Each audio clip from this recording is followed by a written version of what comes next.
ही students जो आ चुके हैं उनका स्वागत।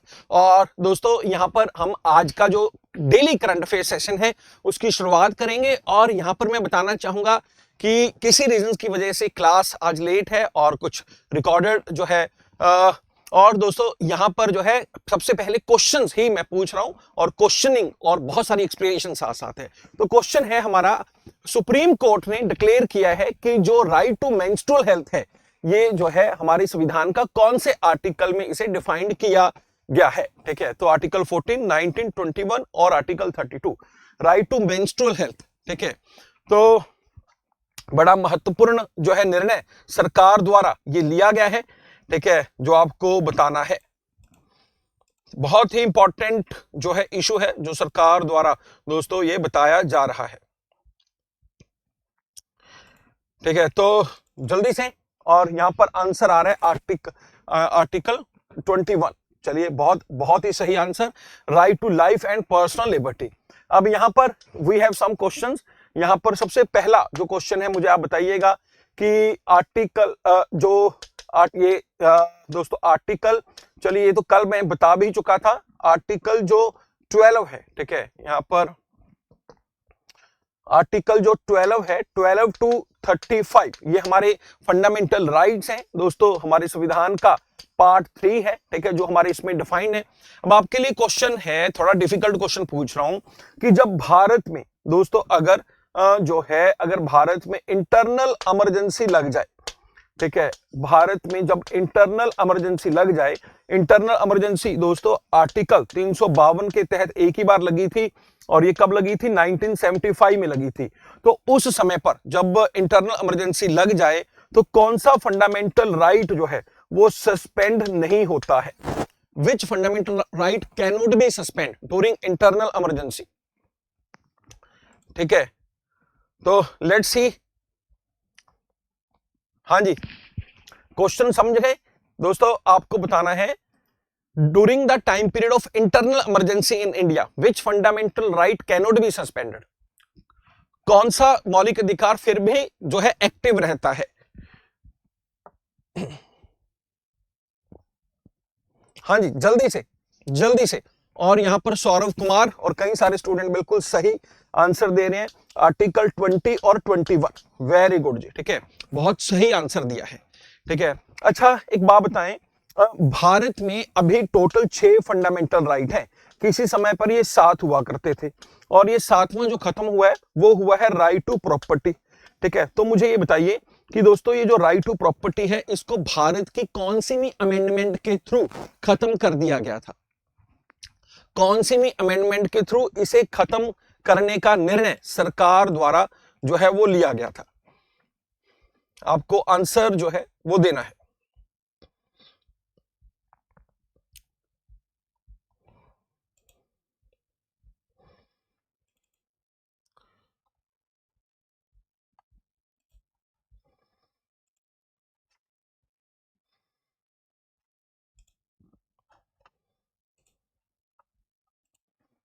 हाँ जी, आपको संशोधन में बताना है कौन सी अमेंडमेंट।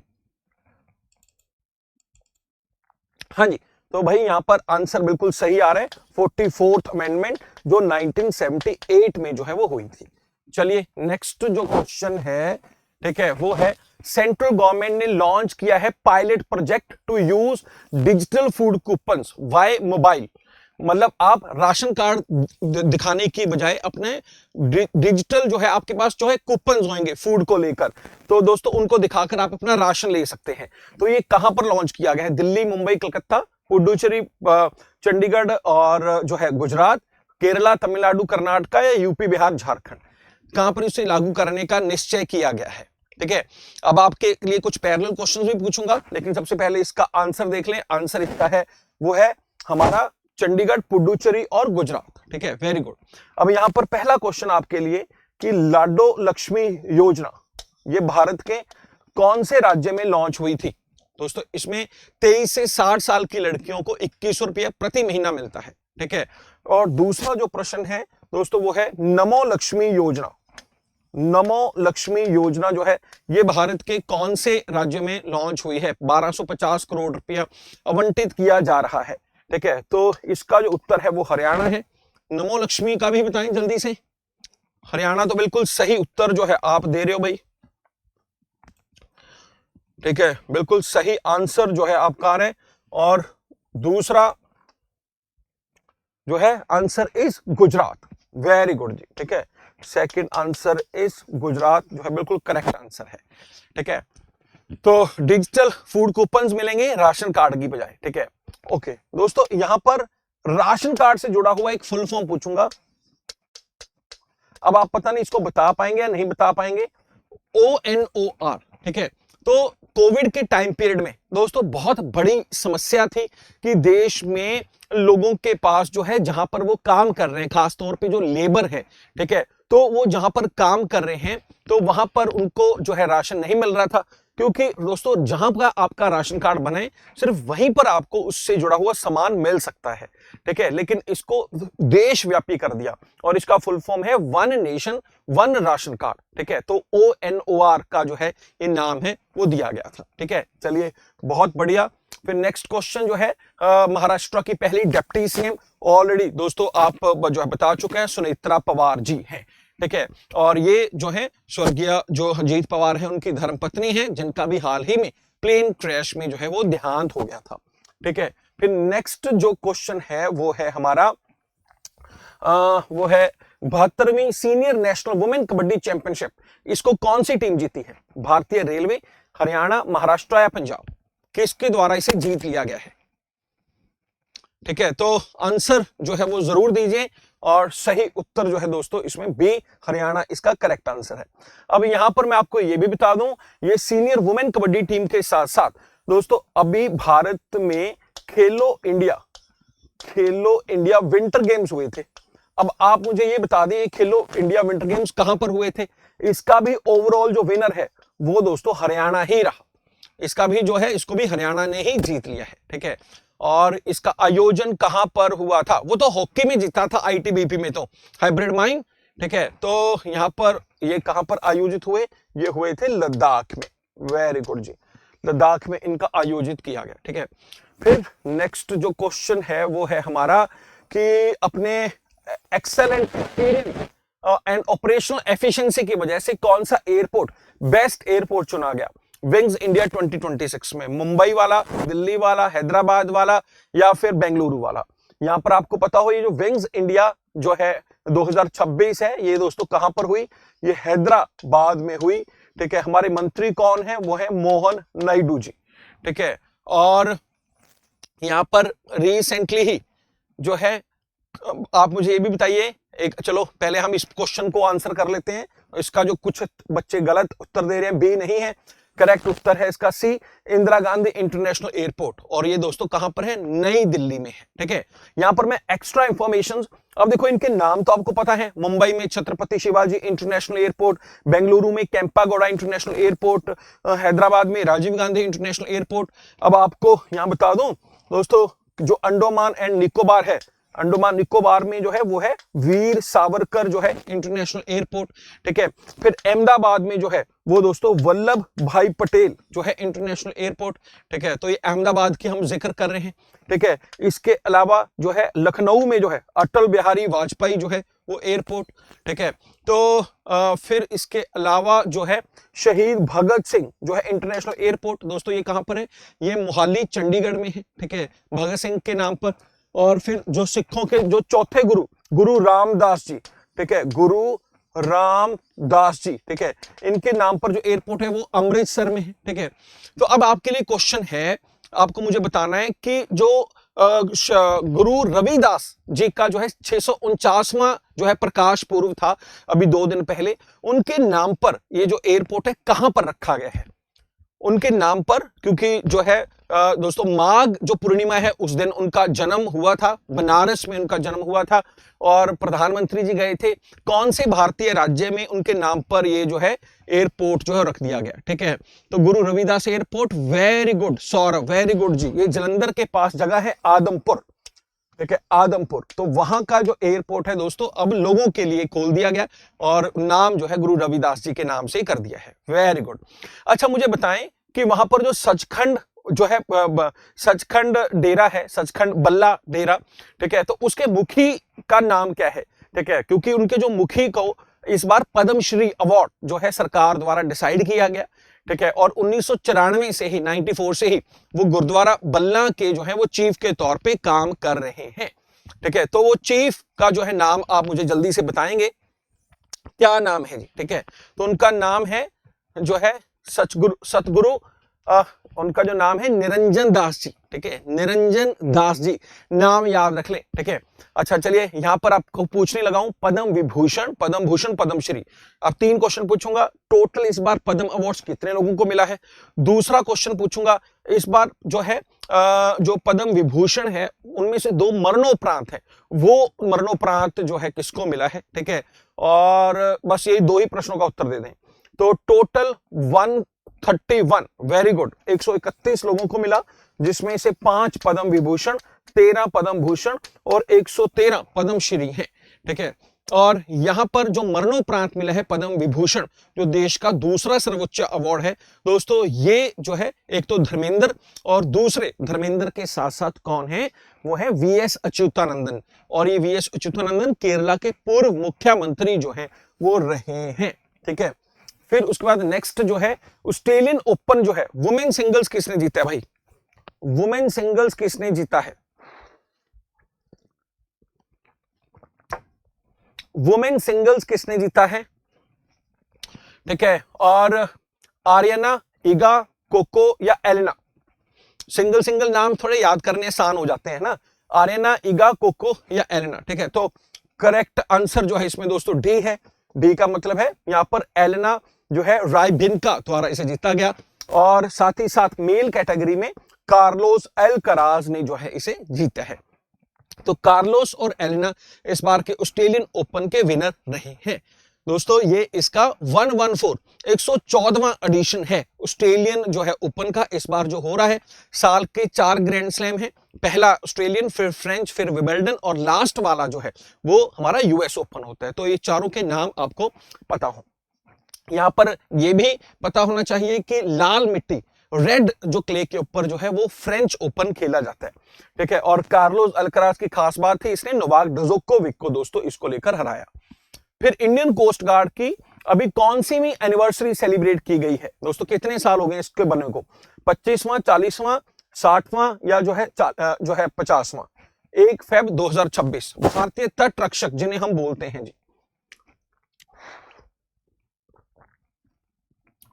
और इसका आपको आंसर देना है 1 फेब 1977 को इसके एस्टेब्लिशमेंट हुई थी। और दोस्तों दिल्ली में हेडक्वार्टर है, और इसका ये 50वां फाउंडेशन डे है, ठीक है, वेरी गुड। इसका मतलब ये भी हुआ है ना कि देखो भारत में दोस्तों एक संशोधन है जिसे हम जो है भारत में मिनी कॉन्स्टिट्यूशन भी बोलते हैं, उसके भी इस साल 50 साल पूरे हो रहे हैं। तो बताइए भारत के कौन सा जो संशोधन है जिसको हम बोलते हैं मिनी कॉन्स्टिट्यूशन, तो कौन सी अमेंडमेंट थी जिसके 50 साल अभी हम 2026 में जो है दोस्तों करेंगे काउंट। और आंसर जो है जल्दी से दीजिए, और उसका आंसर है 42nd अमेंडमेंट, ठीक है, जो 42 अमेंडमेंट थी 1976 में जो है इस अमेंडमेंट को दोस्तों किया गया था, ठीक है। अच्छा, मदर ऑफ ऑल डील्स किसके बारे में ये बात की गई थी, मदर ऑफ ऑल डील्स किसको कहा गया, ठीक है, ये आपको जो है बताना है, जल्दी से बताएं, ठीक है। तो मदर ऑफ ऑल डील्स, ठीक है, जल्दी से बताएं, ठीक है। ये जो भारत और यूरोपियन यूनियन के बीच दोस्तों जो डील हुई, ठीक है, उसको लेकर ये बात कही गई। और ये बात भी किसने कही, उनकी ही जो प्रेसिडेंट है जिनका नाम क्या है, जिनका नाम है उर्सुला वैन, उनके द्वारा ही ये बात है वो कही गई, ठीक है। और यूरोपियन काउंसिल का प्रेसिडेंट कौन है, अंटोनियो कोस्टा, और ये दोनों हमारे क्या थे, मुख्य मेहमान थे, ठीक है। तो दोस्तों याद रखें 50वां फाउंडेशन डे, ठीक है। फिर नेक्स्ट इज कौन सी 2 नई साइट्स इंक्लूड हुई हैं, ठीक है, रामसर साइट्स में। और यहां पर आपको याद होगा भारत में इन दोनों को मिलाकर अब टोटल रामसर साइट 98 हो चुकी हैं दोस्तों। हम जो है यूके, मैक्सिको के बाद तीसरे स्थान पर जो है अब आ चुके हैं रामसर साइट्स को लेकर, ठीक है। तो कौन सी 2 इंक्लूड हुई हैं, ठीक है, आंसर जो है you have to give answer. ठीक है, सारे स्टूडेंट्स जो है पार्टिसिपेट करें भाई साथ साथ, है ना। तो दोस्तों सही उत्तर है, यहाँ पर बिल्कुल भी एक कंफ्यूजन हो सकता है बच्चों को, पटना बर्ड सेंचुरी। लेकिन याद रखें ये जो पटना बर्ड सेंचुरी है ये दोस्तों है कहां पर, यूपी में है। दूसरा गुजरात के कच्छ में जो है वो है जो है दैट इज छारी ढांड। ठीक है, छारी ढांड ये गुजरात कच्छ में, और पटना बर्ड सेंचुरी। चलो बर्ड वर्ड आ गया, तो बर्ड से मैं आपसे पूछ ही लूं, इंडिया में बर्डमैन ऑफ इंडिया किसे कहा जाता है, और उनके नाम की एक बर्ड सेंचुरी जो है वो आपको सबको पता है दोस्तों कहां पर है, गोवा में है। ठीक है, बर्डमैन ऑफ इंडिया किसे कहा जाता है। ठीक है, इसको लेकर आपको आंसर देना है। ठीक है, वेरी गुड, सही करेक्ट जो आंसर है वो है सलीम अली। हाँ जी, ठीक है, Salim Ali is the correct answer, Patna bird sanctuary and छारी ढांड। ठीक है, फिर जो नेक्स्ट से पहले मैं आपसे पूछ लूं, भारत में जो है दोस्तों टोटल वाइल्ड लाइफ सेंचुरीज कितनी है। ठीक है, जल्दी से बताएं, भारत में टोटल हाँ जी, भारत में टोटल नेशनल पार्क कितने हैं। ठीक है, भारत में टोटल टाइगर जो है रिजर्व कितने हैं, भारत में टोटल जो है महारत्ना कंपनी कितनी है, भारत में टोटल नवरत्ना कंपनी कितनी है। ठीक है, इन सभी का आंसर जो है आपको देना है। ठीक है, तो आंसर जो है 573 नेशनल, जब मैं दोस्तों पार्क की बात करता हूं तो 100, हाँ जी बताएगा कोई, 100 कितने, anyone, very good, 107, tiger reserve कितनी 58, महारत्ना कितनी 14 और नवरत्ना कितनी 26। ठीक है, इनके नाम आपको पता होने चाहिए। फिर कौन सा हिस्टोरिकल फेस्टिवल है जिसको दक्षिण भारत का कुंभ मेला कहा जाता है, और जो रिसेंटली केरला के थिरुवैया में आयोजित किया गया, थिरुसरपुरम, महामाघ महोत्सव, ओणम या पोंगल। हाँ जी, क्या इसका करेक्ट आंसर लग रहा है आपको, हाँ जी सही से बताइएगा।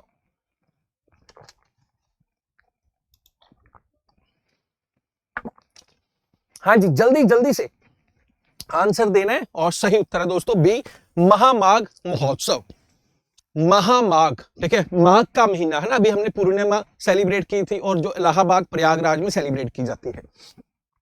अब आपको मैं पूछना चाहूंगा, पोंगल अभी रिसेंटली, जैसे उत्तर भारत में जब लोहड़ी मकर संक्रांति सेलिब्रेट होती है, पोंगल भारत के कौन से राज्य में सेलिब्रेट होता है।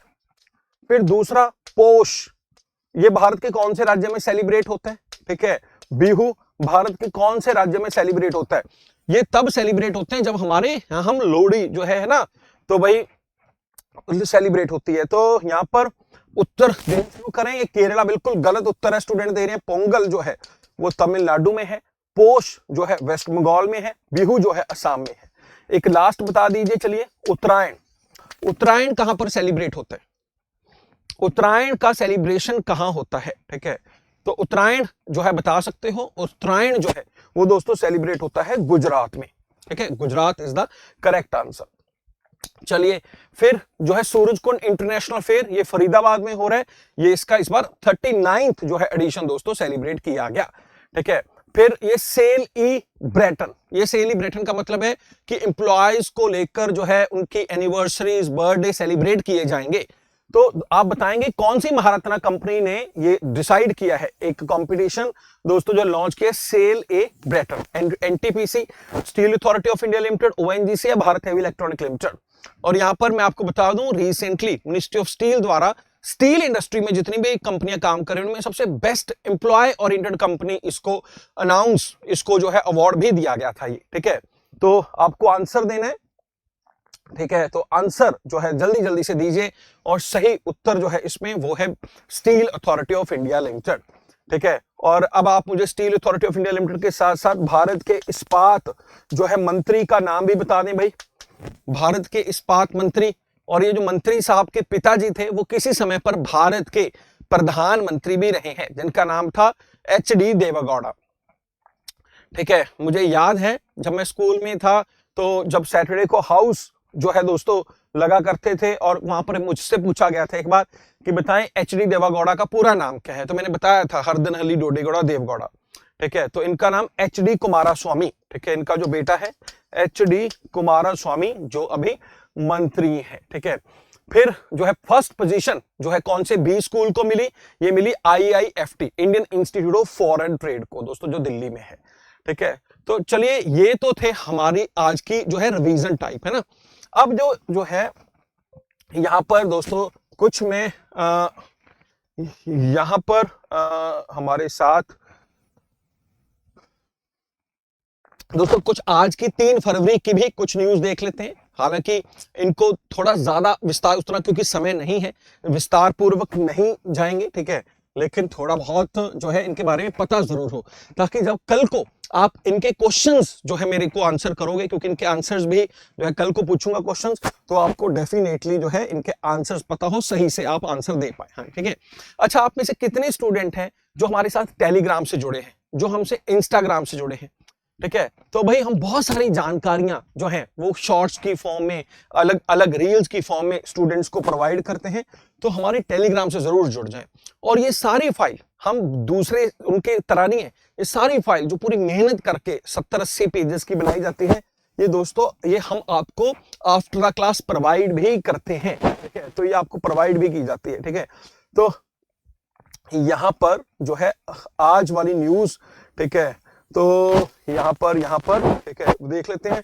तो यहां पर सबसे पहले जो है वो है दोस्तों ये पटना बर्ड सेंचुरी और छरी धन, ये हम ऑलरेडी कर चुके हैं। ठीक है, फिर उसके बाद जो है ईस्टर्न एयर कमांड, ठीक है, तो देखिए वैसे ये कोई जरूरी नहीं, वैसे हमें तो पता है भारत का जो एयर चीफ मार्शल है अमरजीत सिंह, ठीक है, तो यहां पर जो है बस इतना कि भाई जो ईस्टर्न एयर कमांड है एयर फोर्स की, तो दोस्तों वहां पर जो है अब इंद्रपाल सिंह वालिया जो है air officer commanding in chief के पद पर जो है वो तैनात हो गए हैं, और इन्होंने दोस्तों जो है मार्शल सूरज सिंह को वहां पर रिप्लेस किया है। तो ये सिर्फ एक कमांड के जो है कमांडिंग ऑफिसर बने हैं, तो उतना ज्यादा इंपॉर्टेंट क्वेश्चन हमारे लिए नहीं बनता। इसके अलावा दोस्तों थाईलैंड में जो है मैंने अभी आपको 2-3 दिन पहले बताया भी था कि 5वीं भारतीय महिला बनी है देविका सेहवाग, जिन्होंने BWF सुपर 300 टाइटल के फाइनल में जगह बनाई थी, और दोस्तों अब इन्होंने ये जीत लिया है, और देविका सेहवाग नई भारत की बैडमिंटन सेंसेशन है, ठीक है, जिनके द्वारा इसे इस बार जीत लिया है। और इन्होंने दोस्तों जो है इंजरी की वजह से जो मलेशिया की गो जिन वी थी, उन्होंने दोस्तों गेम छोड़ दिया, जिसकी वजह से इनको विजेता घोषित कर दिया। ये देविका सेहवाग हरियाणा की है, 20 वर्ष की है, और दोस्तों ये जो है ट्रेन हुई है Padukone Dravida centre for sports excellence इन बेंगलुरु। तो यहाँ पर जो 2-3 बड़ी महत्वपूर्ण बातें हैं, एक तो हरियाणा की पूर्व जो शटलर है साइना नेहवाल, उन्होंने रिटायरमेंट ले ली है, आपको जरूर जरूर जो है वो याद होगा। ठीक है, देविका सेहवाग, और साइना नेहवाल के बारे में बताया था ना, भारत की पहली शटलर जिन्होंने ओलंपिक्स में मेडल जो है वो जीत लिया। फिर दोस्तों ये प्रो रेसलिंग लीग, ठीक है, ये जो रेसलिंग को लेकर, पहलवानी को लेकर, और यहां भी हरियाणा के जो प्लेयर हैं भाई, उन्होंने जो है हरियाणा थंडर्स की टीम ने इसे जीत लिया। और दोस्तों नोएडा इंडोर स्टेडियम उत्तर प्रदेश में फाइनल मैच हुआ था, जहां पर फाइनल में इन्होंने दिल्ली दंगल वॉरियर्स को हरा के जो है इसे जीत लिया है। ठीक है, तो हरियाणा दोस्तों ये जो प्रो रेसलिंग लीग है, ये जैसे इंडियन प्रीमियर लीग है तो एक प्राइवेट लीग है, जैसे वुमेन प्रीमियर लीग अभी हो रही है, तो वैसे ही इनकी प्राइवेट लीग हर साल ये होती है। फिर साउथ कोरिया और जापान के बीच दोस्तों जो है ये समझौता हुआ है टू रिज्यूम जो है दोबारा से ये नेवल जो दोस्तों समंदरी जो सर्च है, naval search and rescue exercise जो है, ठीक है, इकट्ठे मिलकर जो ज्वाइंट जो है एक्सरसाइज है मिलिट्री, वो दोस्तों करेंगे, और इसका जो नाम होगा वो होगा सारेक्स। ठीक है, तो सारेक्स का मतलब है सर्च एंड रेस्क्यू एक्सरसाइज। 9 साल के बाद जो है ये दोनों देशों के बीच जो है समझौता जो है वो हुआ है। तो यहां पर साउथ कोरिया के डिफेंस मिनिस्टर, यहां पर आप जो है एक तरफ देख रहे हैं राइट साइड अहान ग्यू, और जापान के डिफेंस मिनिस्टर शिनजीरो कोइजी, इन दोनों के बीच जापान के योकोसुका में ये एक्सरसाइज को लेकर आखिरी समझौता दोस्तों जो है वो किया गया। ठीक है, तो इस समझौते के बारे में आपको पता हो। फिर उसके बाद जो है बजट के बारे में दोस्तों, जैसे कि मैंने आपको कहा था कि ये मैं आपको सारी की सारी जो दोस्तों न्यूज हैं, ये अलग से एक सेशन है आपके लिए लेकर आऊंगा। और आखिर में जो है दोस्तों आपका ऑल इंडिया रेडियो पढ़ लेते हैं, आज ऑल इंडिया रेडियो में क्या खास है। ठीक है, और ऑल इंडिया रेडियो का जब मैं जिक्र करता हूं, ठीक है, यहां पर जो है हमारे ऑल इंडिया रेडियो सुबह का देख लेते हैं एक बार। ठीक है, कोई खास न्यूज अगर आई हो, कभी कभी मुझे लगता है ऑल इंडिया रेडियो वाले भी ही लेट कर देते हैं। चलिए, आज सुबह की न्यूज इन्होंने अभी तक अपलोड नहीं की है, ठीक है, लेकिन यहाँ पर बता दूं मोशन ऑफ थैंक्स जो है वो दोस्तों दोनों जो हाउसेज हैं उन्होंने जो है उसके ऊपर डिस्कशन किया। दोस्तों ये मोशन ऑफ थैंक्स है राष्ट्रपति जी को किया जाता है बजट सेशन के टाइम पीरियड में। इसके अलावा जो है सरकार द्वारा कुछ स्कीम्स हैं, बायो फार्मा शक्ति स्कीम, ताकि इंडिया में बायो मैन्युफैक्चरिंग सेक्टर में बढ़ोतरी मिल सके, इसके लिए 10,000 करोड़ ये बजट में अनाउंस किया है। वर्ल्ड वेटलैंड्स डे को लेकर था और ये एक सेंसेक्स को लेकर था। चलिए, ये कल शाम की थी, आज सुबह की ऑल इंडिया रेडियो ने भी अभी अनाउंस जो है वो नहीं की है। तो चलिए, इनको मैं इंक्लूड कर दूंगा और यहीं पर सेशन को समाप्त करते हैं। बहुत बहुत धन्यवाद, थैंक यू सो मच दोस्तों।